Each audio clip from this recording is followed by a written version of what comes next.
Hi, welcome. On this video, I just want to make an observation, okay? And again, I talk about Robert Hines really kind of being an example of just how hopeless, okay, this idea of things really is.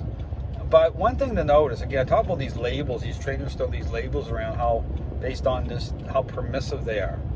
And if you've ever seen, and here's the way to look at it, if you've ever seen a show called Intervention, it was on A&E a while ago, and it was all about people who struggled with addiction issues. The intervention part is like family and friends, coming together for a intervention, like confronting the individual to in a way to help them, okay, to set up a intervention so that they're able to get the help that they need. And so you see the family members are all sitting down in their chairs. The person is like not sure why they're there, so they're like, this is kind of set up this way. But one thing that's interesting, and again, really think about this because this plays into this how people respond by way within the dog training world. You see in this, you'll see it through certain people like Robert Hines. He's an example of that. Those who throw around these labels, like, talking about, violence, talking about abuse, like the words, the inflammatory language they throw around, not able to reconcile the response of a dog to the relationship. Okay, I talk about that. And, you can find the ice cream truck example video on my YouTube channel it's a great example as to what I'm talking about. But here's the thing, I talk about, how these trainers react and the reasons for that within their kind of permissiveness.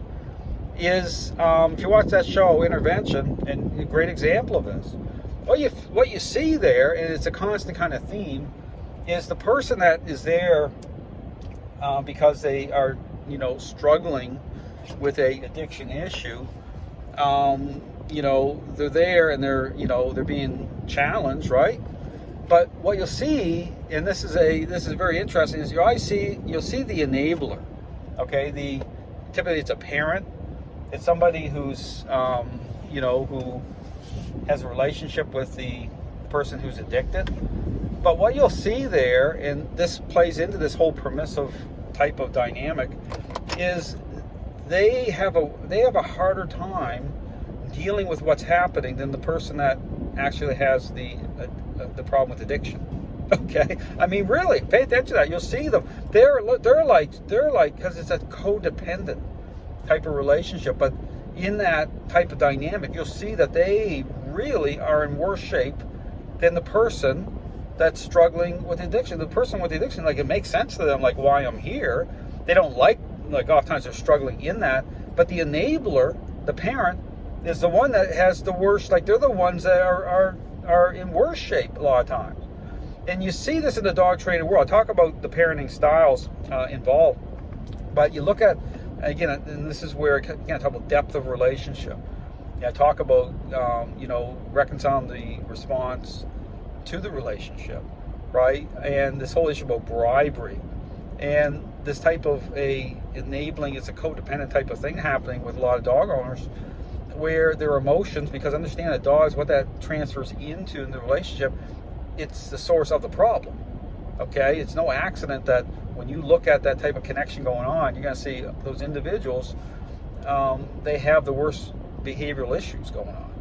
But in the dog training world, with these individuals, these trainers, pay attention to how their language, right, how they respond, because they're caught up in that permissive type of dynamic where they're angry.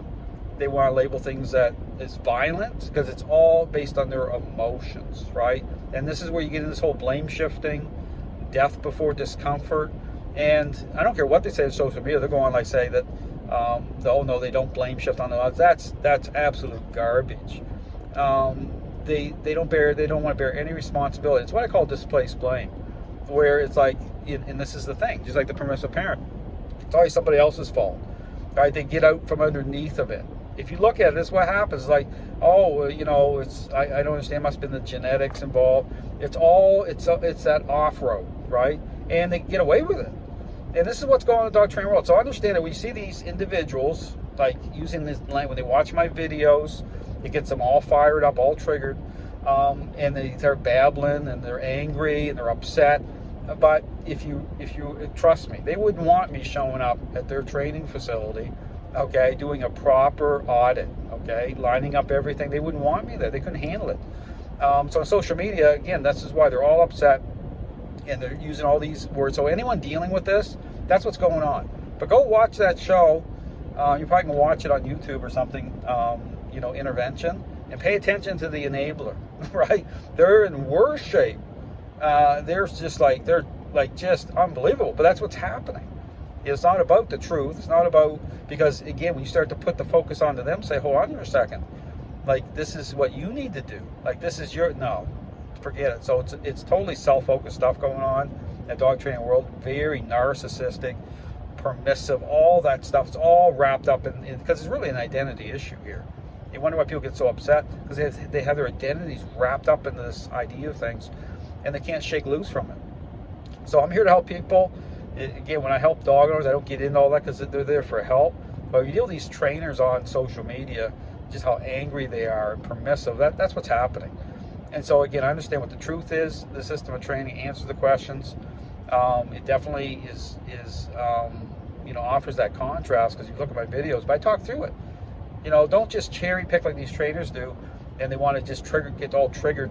Watch the whole 2-week process. Okay, you're going to see, you'll be able to reconcile what's going on, the reactions, the relationship I talk about. You see change, you see the core ingredients all aligned. It's totally transparent.